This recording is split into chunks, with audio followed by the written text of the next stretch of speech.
PR পদ্ধতি নাকি সংবিধানে নাই।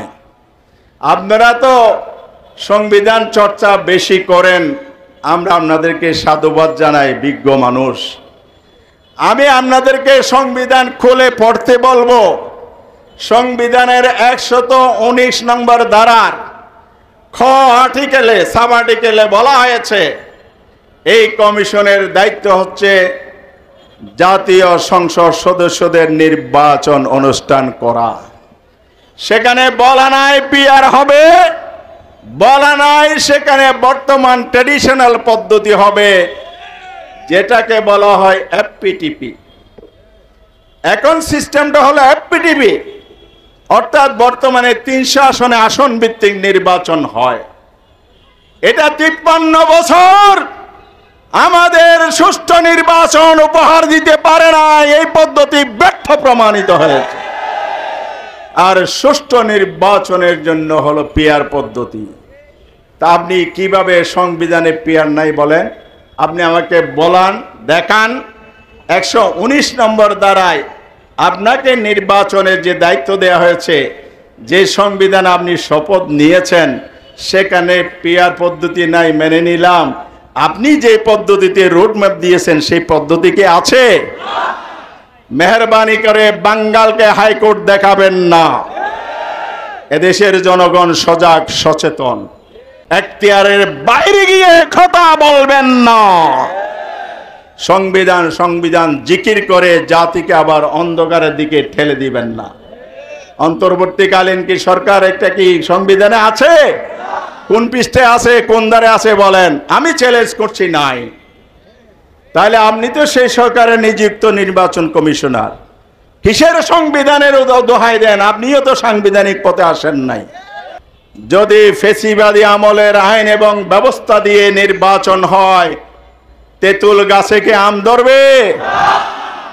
পুরানো আইনে, পুরানো পলিটিক্যাল সিস্টেমে নির্বাচন ব্যবস্থাপনায় সুষ্ঠু নির্বাচন হবে না, হবে না, হবে না। পিআর পদ্ধতি বাংলাদেশের জন্য নতুন হতে পারে। বিশ্বের 91টি গণতান্ত্রিক রাষ্ট্রে পিআর পদ্ধতিতে ভোট হয়, সুষ্ঠু নির্বাচন সেখানে হয়, গণতন্ত্রের চর্চা হয়। পিআর পদ্ধতিতে যদি বাংলাদেশে ভোট হয়, বাংলাদেশে কালো টাকা, চাঁদাবাজি, সন্ত্রাস এবং ভোটের ম্যানিপুলেশন, ভোটারদের যথাযথ মূল্যায়ন, সব কিছুর একমাত্র গ্যারান্টি হচ্ছে পিআর পদ্ধতি। এই পদ্ধতির পক্ষে আজকে জনমত তৈরি হয়েছে। জরিপে উঠে এসেছে 71% মানুষ পিআরের পক্ষে। আপনি কি 29% পক্ষে থাকবেন নাকি 71% পক্ষ থাকবেন? যদি আপনি স্বৈরাচারের খেতাব নিয়ে বিতর্কিত নির্বাচন দিতে চান, তাহলে 71% বিরুদ্ধে আপনি অবস্থান নেয়ার দুঃসাহস দেখাতে পারেন। বাংলার জনগণ আপনাদের এই ষড়যন্ত্র মেনে নেবে না। দলীয় এজেন্ডা বাস্তবায়নের জন্য ওই জায়গায় আপনাদেরকে বসানো হয় নাই। এটা পলিটিক্যাল ইস্যু। আমরা রাজপথে দাবি করেছি, কেউ বিরোধিতা করেছে, পলিটিক্যালি সমাধান হবে। সাংবিধানিক প্রতিষ্ঠানে থেকে আপনারা কেন এর বিরুদ্ধে অবস্থান নিয়েছেন? তাহলে আপনি কি নিরপেক্ষ আছেন এটা জনগণ মনে করবে? প্রশাসনের গুরুত্বপূর্ণ জায়গায় পদায়ন করে দলীয় স্বার্থ সিদ্ধি, দলীয় এজেন্ডা বাস্তবায়নের জন্য নিয়োগ দেবেন, তারাও অতি উৎসাহিত হয়ে আপনাদেরকে খুশি করার জন্য নয়, আগামী নির্বাচনের পূর্বে পরিস্থিতি গোলাটে করে জনগণের ভোটাধিকার আরেকবার তারা কেড়ে নেওয়ার ষড়যন্ত্রে লিপ্ত রয়েছে। এই ধরনের স্বৈরাচারের দোসর দেখে প্রশাসনে রেখে সুষ্ঠু নির্বাচনকে আশা করা যায়? নির্বাচন নির্বাচন জিকির হচ্ছে। আমরা নির্বাচনের পক্ষে, প্রয়োজনে ফেব্রুয়ারি নয় ডিসেম্বরেও নির্বাচন করতে আমরা প্রস্তুত। আমরা নির্বাচনের মাঠে আছি, প্রস্তুতি নিচ্ছি। জনগণ আমাদেরকে ওয়েলকাম জানাচ্ছে। তবে কথা পরিষ্কার, যদি ফেসিবাদী আমলের আইন এবং ব্যবস্থা দিয়ে নির্বাচন হয়, তেঁতুল গাছে কি আম ধরবে? পুরানো আইনে, পুরানো পলিটিক্যাল সিস্টেমে নির্বাচন ব্যবস্থাপনায় সুষ্ঠু নির্বাচন হবে না, হবে না, হবে না। সুষ্ঠু নির্বাচন করতে হলে যে 84টি জায়গা নিয়ে ঐক্যমত কমিশনের ঐক্য হয়েছে, এগুলোর সম্মিলিতভাবে সকল দলের ঐক্যমত থাকুক বা নাই থাকুক, যে 84টাতে হয়েছে সেটার উপর জুলাই সনদ রচনা করুন। অবিলম্বে জুলাই সনদকে আইনি মর্যাদা দিতে হবে, বাস্তবায়ন করতে হবে, এর ভিত্তিতে নির্বাচন করতে হবে। তাইলে ফেব্রুয়ারির নির্বাচন সুষ্ঠু, নিরপেক্ষ এবং গ্রহণযোগ্য হবে। লেভেল প্লেইং ফিল্ডের দাবি করেছি, পিআর পদ্ধতির কথা বলেছি। এই কথা বলে আমি শেষ করতে চাই। পিআর পদ্ধতি বাংলাদেশের জন্য নতুন হতে পারে।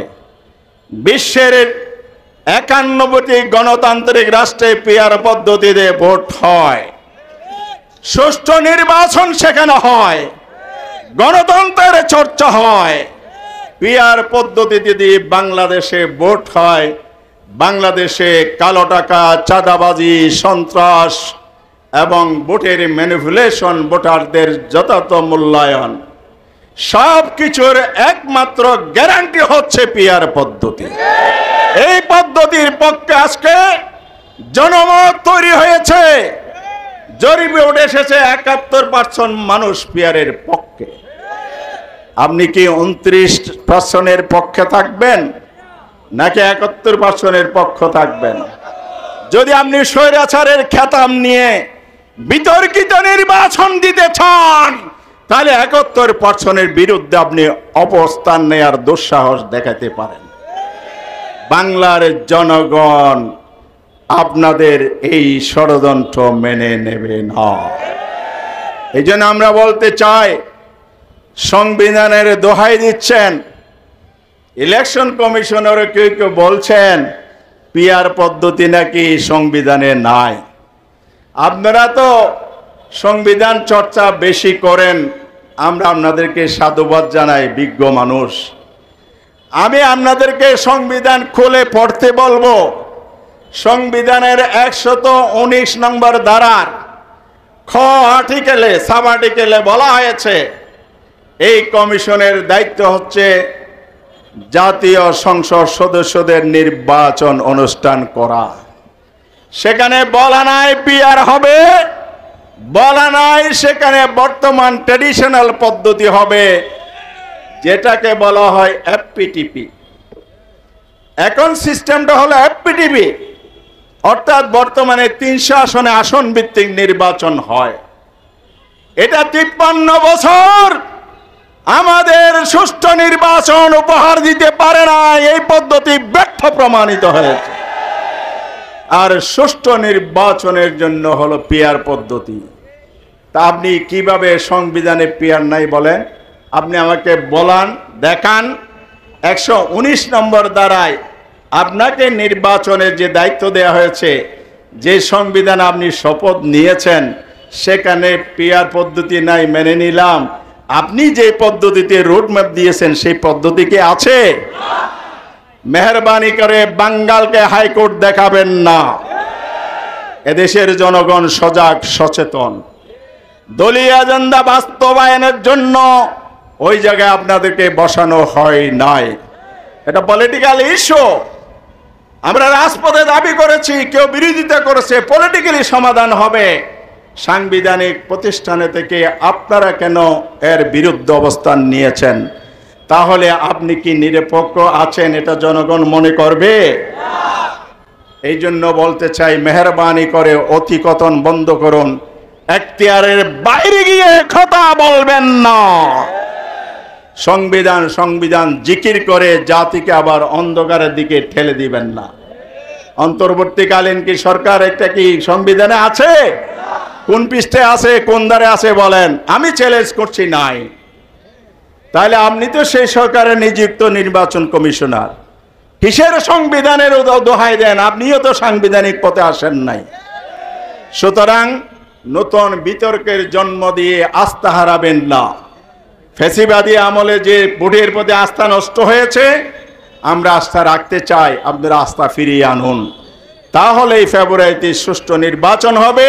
পিয়ার পদ্ধতি ছাড়া নির্বাচন এদেশের জনগণ মানে না। প্রয়োজনের জন্য রাজপথে ফয়সালা করা হবে।